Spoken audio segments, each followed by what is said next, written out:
What if I told you that the things you've been forcing, the relationships you've been trying to hold together with effort and explanation, the opportunities you've been chasing with clenched fists and sleepless nights, were never meant to arrive through pressure at all? What if the very act of pushing, of convincing, of trying to make something fit when every fiber of your being feels the resistance, is the clearest signal that you are moving against your own nature, against the quiet intelligence that lives beneath your conscious will? There is something most of us overlook, not because it is hidden in some esoteric teaching or locked away behind years of spiritual practice, but because we have been taught to look outward when the answer has always been inward. We have been trained to believe that effort equals worthiness, that struggle is the price of anything meaningful, that if we are not exhausted by the pursuit, we have not truly tried. And so we push. We convince ourselves that resistance is just an obstacle to overcome, that friction is a test of our commitment, that if we could only try harder, speak more clearly, adjust ourselves just a little more, everything would finally click into place. But there is another way of being, one that does not announce itself loudly, one that does not arrive with fanfare or validation from the outside world. It is the way of alignment, and alignment does not require pressure. It does not demand that you contort yourself into shapes that feel foreign. It does not ask you to override the quiet knowing in your body that whispers, softly but persistently, that something is not right. You have felt this before, even if you did not have words for it. Perhaps it was in a conversation that felt easy, where you did not have to rehearse your thoughts or measure your words, where the silence between sentences was comfortable rather than awkward. Perhaps it was in a decision that, despite all logical reasons to hesitate, felt clear the moment you allowed yourself to stop thinking and simply feel. Perhaps it was in the presence of a person who required nothing from you, no performance, no explanation, no justification of your existence. And in that space, you felt something inside you relax, something you did not even know you had been holding. This is not coincidence. Nothing that touches you deeply, that shifts something in the architecture of your inner world, arrives by accident. The patterns repeat not to torment you, but to show you something you have not yet fully seen. The same kind of person enters your life again and again, not because you're cursed, but because there is something in you that has not yet been integrated, some part of yourself you have not yet recognized or reclaimed. The same situations circle back, wearing different faces, speaking different words, but carrying the same emotional texture, the same invitation to wake up. And perhaps, just perhaps, this process is already unfolding inside you. Perhaps you have begun to notice, in the quiet moments between tasks, between distractions, that something has shifted. You cannot name it yet. It does not present itself as a revelation or an epiphany. It is subtler than that. It is the way you no longer feel compelled to respond to certain messages immediately. It is the way you have started to feel a gentle resistance when someone asks something of you that once you would have agreed to without hesitation. It is the way you have begun to notice the difference between what you want and what you have been taught to want. Carl Jung spent much of his life mapping the interior landscape of the psyche, not as a scientist dissecting a specimen, but as a witness to the deep intelligence that moves beneath our conscious awareness. He understood that the unconscious is not a dark basement filled with repressed urges and forgotten traumas, though it contains those as well. It is also the source of wisdom, of creativity, of the symbols and images that guide us toward wholeness when we are willing to pay attention. He called this process individuation, the lifelong journey of becoming who you truly are, not who you were told to be, not who you have constructed in order to survive, but the self that exists beyond all masks, beyond all roles, beyond all the compromises you made in order to belong. Jung also spoke of synchronicity, the meaningful coincidences that occur when our inner state aligns with outer events in ways that cannot be explained by causality alone. These are not random occurrences. They are signals, breadcrumbs left by the unconscious, showing you that you are on the right path, that something inside you is waking up, that the life you are living is beginning to reflect the life you were meant to live. But synchronicity does not happen through force. It happens through alignment. It happens when you stop trying to control every outcome and begin to trust the intelligence that is already guiding you. The intelligence that knows what you need before your mind can articulate it. In this exploration, I will share with you several signs, several inner shifts that indicate you're moving into alignment, that what belongs to you is beginning to find you without effort, without pressure, without the exhausting labor of convincing and contorting. These are not instructions. They are recognitions. They are mirrors held up to your own experience so that you might see what you have already been living, but perhaps have not yet named. And if you stay with me until the end, you may find that recent experiences, the ones that confused you or hurt you or left you feeling lost, were not obstacles at all, but preparation, the quiet rearranging of your inner world so that when the right things arrive, there is space for them. The first sign is a subtle one, so subtle that you might have dismissed it as nothing, as a passing mood, as a moment of weakness or doubt. It is the absence of a need to convince.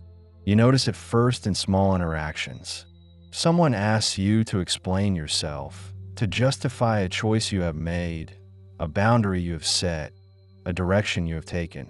And instead of launching into the familiar defense, the carefully constructed argument you have used so many times before, you feel nothing. Not anger, not defensiveness, not even the desire to be understood. You simply know, in a place deeper than words, that you do not owe anyone an explanation for living in a way that feels true to you. This is disorienting at first. You may even question yourself. You may wonder if you have become cold, indifferent, closed off. But this is not closure. This is clarity. For so long, you have been trying to bring people along with you, to make them see what you see, to earn their approval or at least their acceptance of your choices. And this effort, this constant translation of your inner experience in a language that others can digest, has been exhausting. It has drained you of the energy you needed to actually live the life you were defending.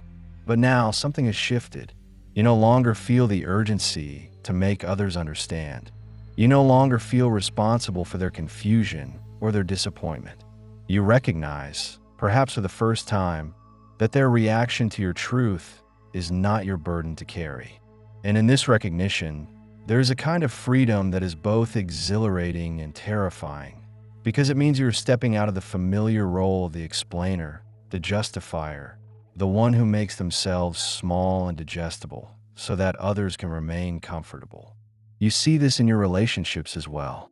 There are people in your life who require constant reassurance, constant proof of your loyalty, constant evidence that you are still the person they need you to be. And you have given this over and over because you believe that love required this kind of labor. That connection meant sacrificing your own clarity for the sake of keeping the peace. But now, when they ask for this reassurance, you feel the weight of it differently. You feel how much it costs you. You feel how it pulls you away from yourself, how it asks you to abandon your own knowing in order to soothe their anxiety. And here is where the absence of pressure becomes most clear. With the people who align with you, who are meant to walk beside you, there is no need for this constant proving. They do not ask you to explain your growth or justify your changes. They do not require you to stay the same in order for them to feel secure. They meet you where you are, and if they do not understand something, they trust you enough to let it unfold in its own time. They do not demand access to every corner of your inner world. They respect the mystery of you, the parts that are still forming, still integrating, still becoming. This is what alignment feels like. It feels like ease, not the ease of laziness or avoidance, but the ease of rightness, of being seen without having to perform, of being accepted without having to shrink. And when you experience this, even once, You can no longer pretend that the relationships that require constant effort, constant explanation, constant self-abandonment are sustainable. You begin to see them for what they are, not failures on your part, but misalignments, connections that were based on who you used to be, not who you are becoming. The second sign is a growing sensitivity to what feels forced. You have always been sensitive, though you may have learned to ignore this sensitivity, to override it with logic and obligation and the fear of disappointing others. But now, it is becoming harder to ignore. Your body speaks more loudly. When you are in a situation that is not right for you, when you are with people who drain you, when you are pursuing something that looks good on paper but feels empty in your chest, your body tells you. It tells you through tension in your shoulders, through a tightness in your throat, through a heaviness that settles over you like a fog. You used to push through this. You used to tell yourself that discomfort was just part of growth, that if something fell hard, it meant it was worth doing. And sometimes this was true, but you are learning now to distinguish between the discomfort of growth and the discomfort of misalignment. Growth discomfort is expansive. It is the feeling of stretching into a new version of yourself, of doing something that scares you but also excites you, of moving towards something that calls to you even though you do not yet know how to get there. Misalignment discomfort is contracting. It is the feeling of being squeezed into a space that is too small, of performing a role that no longer fits, of trying to make yourself want something that you do not actually want. And here is the difficult part. Sometimes the things that feel forced are the things you have worked hardest for. They are the goals you set years ago, the dreams you told everyone about, the paths you committed to when you were a different person with different needs and different fears. And now, as you move closer to them, as you achieve what you once thought would make you happy, you feel nothing. Or worse, you feel dread. You feel the weight of having to live up to an image that no longer resonates, of having to be grateful for something that does not nourish you, of having to pretend that a rival feels like you thought it would. This is one of the loneliest experiences because no one around you understands. They see your success, your progress, your achievement, and they celebrate you, and you smile and nod and say thank you. But inside, you are screaming. Inside, you're asking, why does this feel so empty? Why am I not happy? What is wrong with me? And the answer, the one you do not want to hear, is that nothing is wrong with you. You have simply outgrown the dream. You have changed, and the goal has not changed with you. And now you are left holding something that once meant everything, but now feels like a costume you no longer want to wear. What aligns with you does not feel this way. What aligns with you may still challenge you, may still require effort and focus and dedication, but it does not require you to override your own inner knowing. It does not ask you to betray yourself in order to achieve it. It does not leave you feeling hollow and disconnected from your own life. Instead, even in the difficulty, even in the moments of doubt and frustration, there is an underlying sense of rightness, a feeling that you are moving in a direction that honors who you are, not who you think you should be. You begin to notice this in the small decisions as well. You are invited to an event, and instead of automatically saying yes out of obligation or fear of missing out, you pause. You check in with yourself. You ask, do I actually want to go, or do I think I should want to go? And this distinction, this tiny moment of honesty, changes everything. Because when you start honoring your own truth in the small things, you build the capacity to honor it in the big things. You practice listening to yourself, trusting yourself, choosing yourself, not out of selfishness, but out of self-respect. The third sign is the quiet ending of cycles. You notice that certain patterns, certain dynamics, certain types of people are no longer showing up in your life.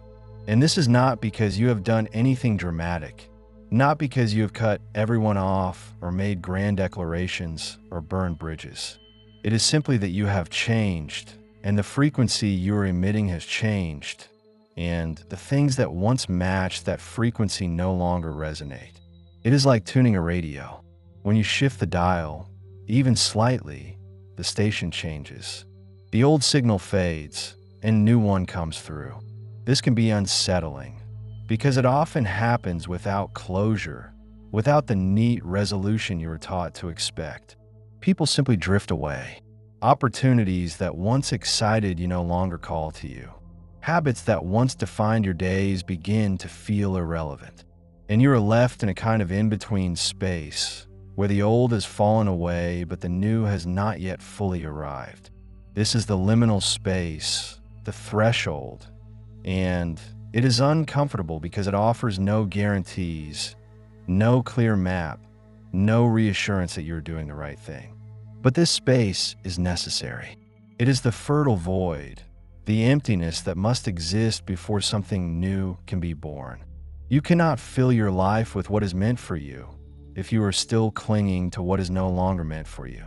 And so the universe, or the unconscious, or whatever name you give to the intelligence that guides your life, begins to gently remove what no longer serves you.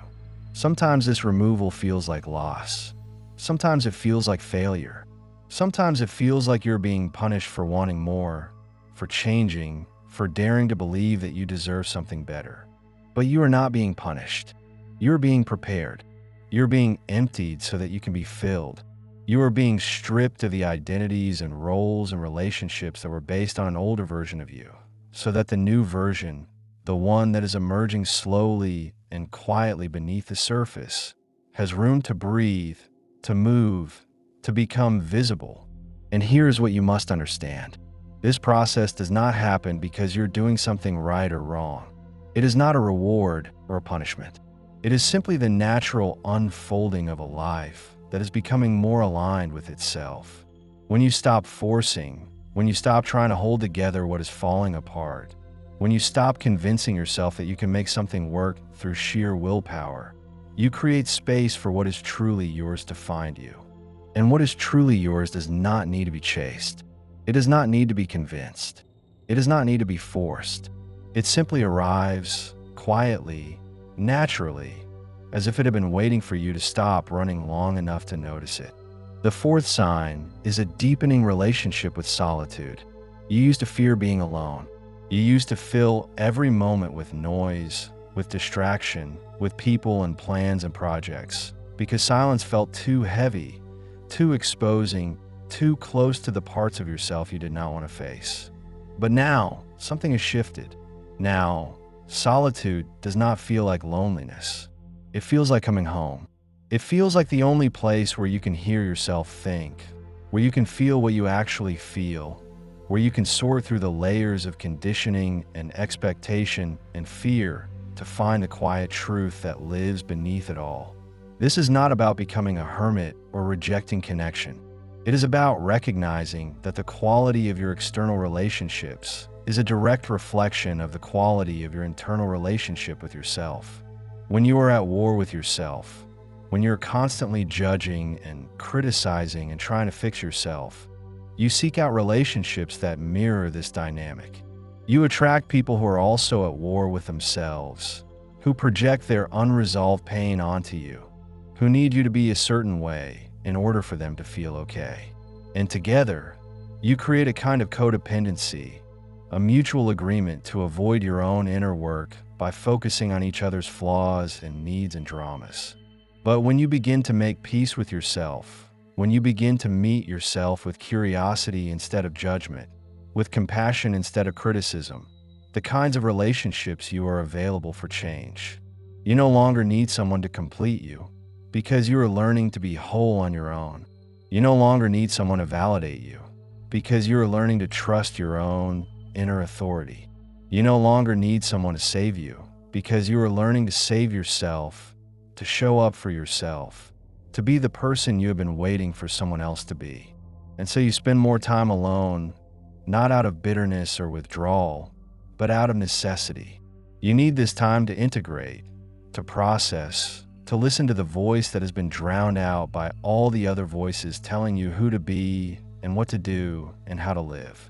You need this time to remember who you were before the world told you who you should be, to reconnect with the desires and dreams and instincts that are yours and yours alone, not borrowed from family or culture or the highlight reels of strangers on the internet.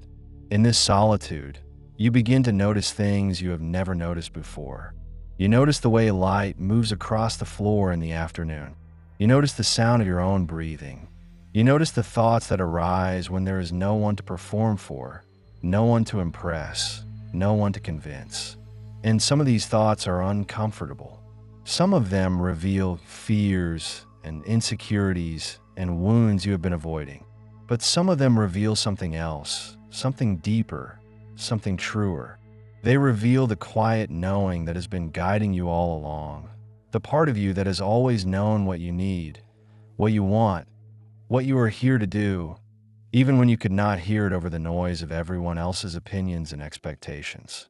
The fifth sign is the end of urgency. You used to feel like you were running out of time, like you had to hurry, like every decision was life or death, like if you did not act now, you would miss your chance, you would fall behind, you would be left behind. This urgency drove you. It pushed you to say yes when you meant no, to commit to things before you were ready, to chase opportunities that looked good but felt wrong, because you were afraid that if you did not grab them now, they would disappear forever. But this urgency was never about time. It was about fear. It was about the belief that you are not enough, that you have to prove yourself, that you have to earn your place in the world through constant striving and achieving and performing. It was about the belief that rest is laziness, that stillness is stagnation, that if you're not moving forward, you are falling backward. And this belief, this internalized capitalism, this idea that your worth is tied to your productivity, has been running your life for longer than you can remember. But now, you are beginning to see through it. You are beginning to recognize that the urgency is not real. The deadlines are not as fixed as you thought. The opportunities that are meant for you will not disappear if you take time to consider them, to feel into them, to make sure they are actually aligned with who you are and where you're going. And the opportunities that do disappear were never yours to begin with. They were distractions, detours, tests to see if you would abandon yourself in order to chase something that looked shiny but had no substance. When you release the urgency, when you give yourself permission to move at your own pace, to trust your own timing, to believe that you're not running out of time, but rather unfolding in exactly the way you need to unfold, everything changes. You stop making decisions out of fear and start making them out of clarity. You stop saying yes to things that do not serve you just because you are afraid of missing out. You stop comparing your progress to everyone else's and start honoring your own unique path, your own unique rhythm, your own unique timeline. And here is what you discover. When you stop forcing, when you stop rushing, when you stop trying to make things happen through sheer willpower, things start to happen anyway. But they happen differently. They happen in ways that feel aligned, that feel natural, that feel like they were meant to be. Doors open that you did not even know existed. People show up who see you and value you and meet you where you are. Opportunities arise that fit you so perfectly it feels like they were designed specifically for you. Because in a way, they were waiting for you to become the version of yourself that could receive them, that could hold them, that could honor them without sacrificing yourself in the process. The sixth sign is the return of your energy. You have been tired for so long that you forgot what it feels like to have energy, to have enthusiasm, to have the kind of aliveness that makes you want to engage with the world instead of hide from it. You told yourself that this exhaustion was normal, that everyone feels this way, that this is just what adulthood is, what responsibility is, what life is. But it was not normal. It was a sign that you were living out of alignment, that you were spending your energy on things that did not nourish you, on people who drained you, on pursuits that looked meaningful but felt empty. And now, as you begin to release what is not yours, as you begin to say no to what does not serve you, as you begin to honor your own needs and desires and boundaries, you notice something shifting. You notice that you have more energy. Not because you're doing less, but because you're doing what actually matters to you. You're spending your time and attention on things that light you up, that challenge you in ways that feel expansive rather than depleting, that connect you to a sense of purpose and meaning that goes beyond just getting through the day. This return of energy is not always dramatic. It does not arrive as a sudden burst of motivation or inspiration. It is quieter than that. It is the feeling of waking up in the morning and not immediately dreading the day ahead. It is the feeling of having enough bandwidth to be present with the people you love, to notice beauty, to feel gratitude, to engage with your own life instead of just surviving it. It is the feeling of being interested again, curious again, alive again, not because anything external has changed, but because you have changed, because you have stopped betraying yourself, because you have started to live in a way that honors who you actually are. The seventh sign is the recognition of patterns. You begin to see, with a clarity that is both illuminating and humbling, that your life has been trying to teach you the same lessons over and over again. The same dynamics repeat. The same wounds get triggered. The same fears arise. And for a long time, you blamed the external circumstances. You blamed the people, the situations, the bad luck, the timing. You told yourself that if only this person had been different, if only that opportunity had worked out, if only you had made a different choice, everything would have been fine. But now you see the pattern. You see that it is not about the specific people or situations. It is about something in you, something unresolved, something unintegrated, something that is asking to be seen and healed and brought into the light. And this recognition is not about self-blame. It is not about beating yourself up for not figuring it out sooner. It is about taking responsibility, not for what happened to you, but for how you respond to it, for how you allow it to shape you, for whether you continue to repeat the pattern or choose to break it.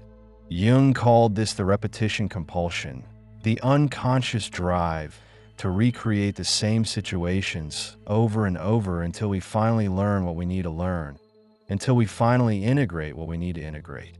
And the pattern will keep repeating in different forms, with different faces, until you stop running from it and turn to face it, until you ask yourself, what is this trying to show me?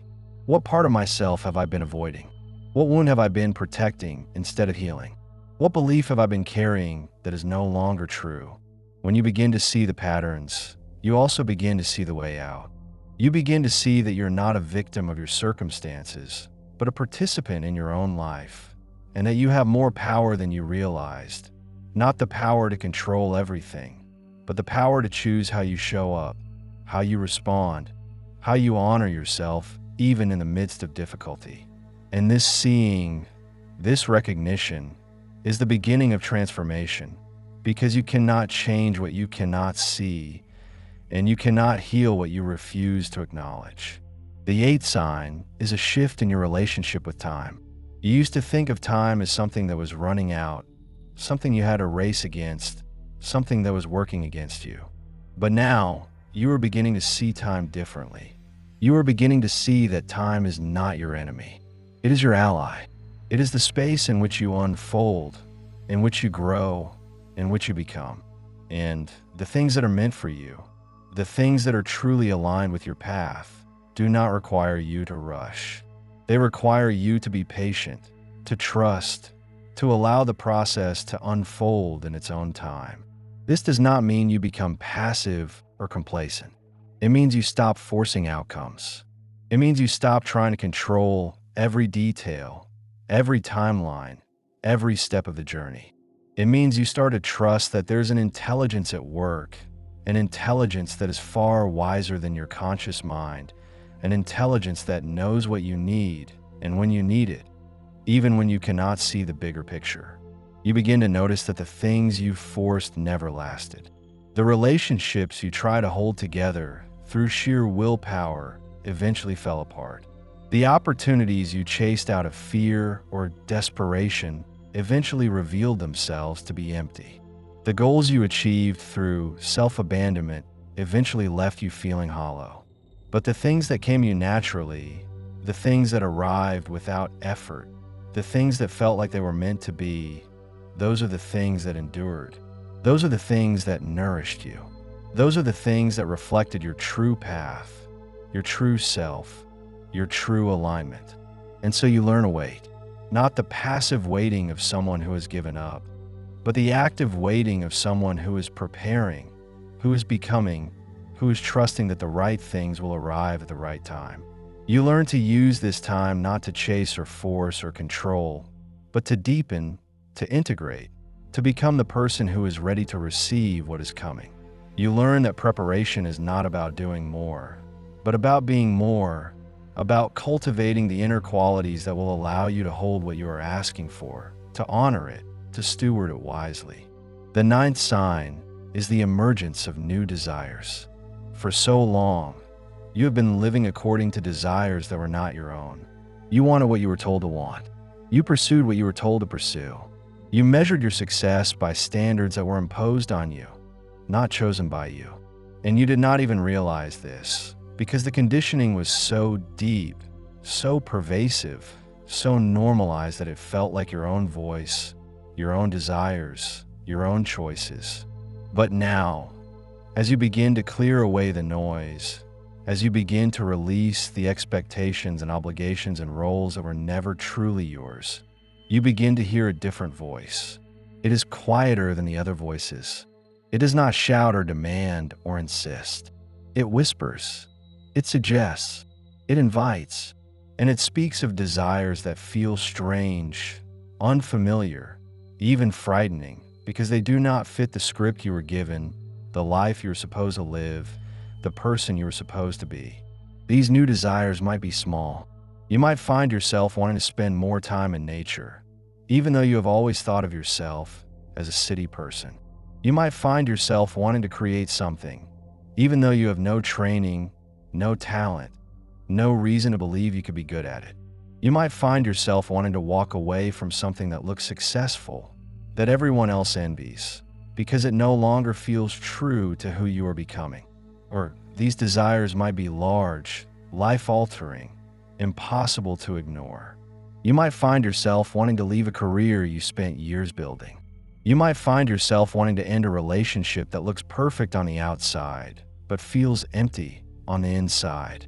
You might find yourself wanting to move to a place you have never been, to start over, to reinvent yourself, to live in a way that makes no sense to anyone but you. And here's where the fear comes in, because these desires, these true desires, require you to risk everything. They require you to step away from the known, the safe, the predictable.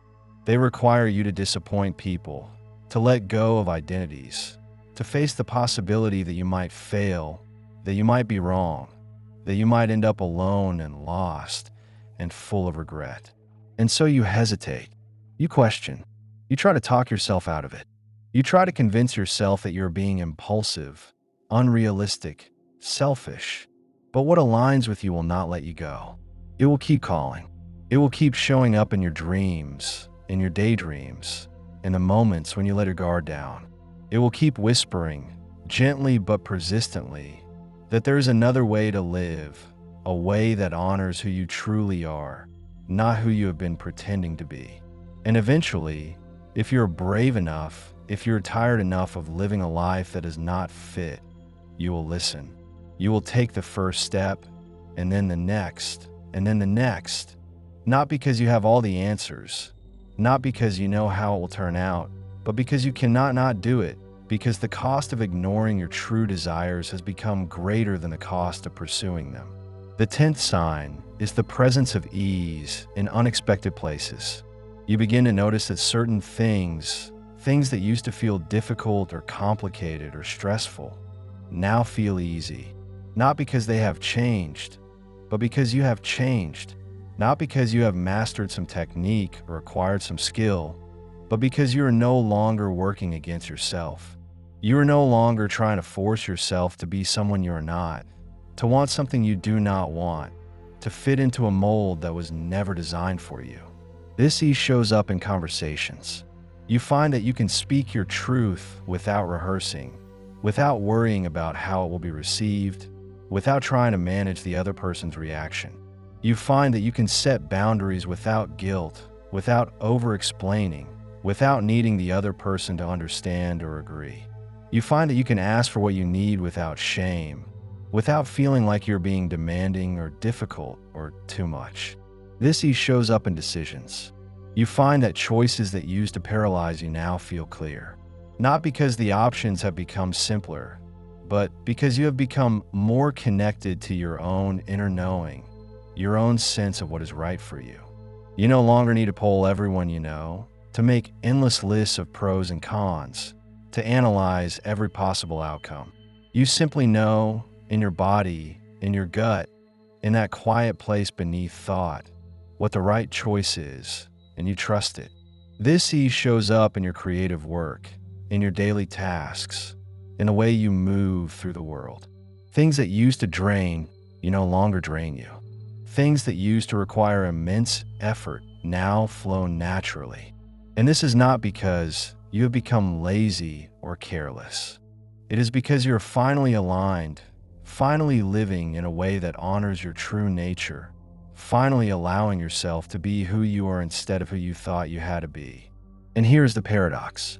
The ease does not come from doing less.